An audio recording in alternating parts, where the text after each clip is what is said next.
নমস্কাৰ বন্ধুসকল, আজি আপোনালোকৰ মাজত আৰু এটা নতুন ভিডিঅ'লৈ আগবাঢ়ি আছোঁ। বন্ধুসকল চাওক, আজি এটা নতুন ভিডিঅ'। তো বন্ধুসকল কি হৈছে, এতিয়া পানী খুৱাই আছোঁ একচুৱেলি হা। চব A to Z black Bengal আৰু আছাম হিলকট আছোঁ ইয়াতে। একচুৱেলি ইয়াতে 170 পিচ ছাগলী আছে একচুৱেলি।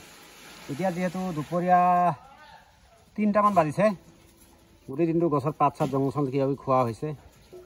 এতিয়া পানী দিয়া হৈ আছে। তো একচুৱেলি অকণমান আপোনালোকক দেখাবলৈ যত্ন কৰিলোঁ, যাতে ছাগলীবিলাক কেনেকুৱা আছে কমেণ্ট কৰি আপোনাক ক'ব।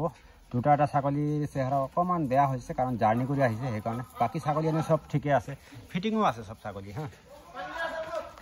তো মই অকণমান দেখাই আছোঁ আপোনালোকৰ ছাগলীবিলাক কেনেকুৱা। খোৱা লোৱাৰ ভিতৰত কি দিয়া হৈছে আপোনালোক চাই লওক। এইটো চাওক, এইটো গুৱাৰ কা ভুচা, নেপিয়াৰ আৰু হেৰি দিয়া আছে, মাকৈ মিক্স কৰি দিয়া আছে।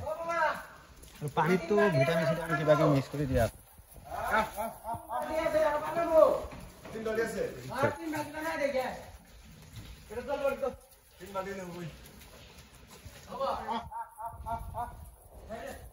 কিছুমান ফুল প্ৰেগনেণ্ট ছাগলীও আছে ইয়াতে, এইবিলাক যিবিলাক দেখা পাইছে।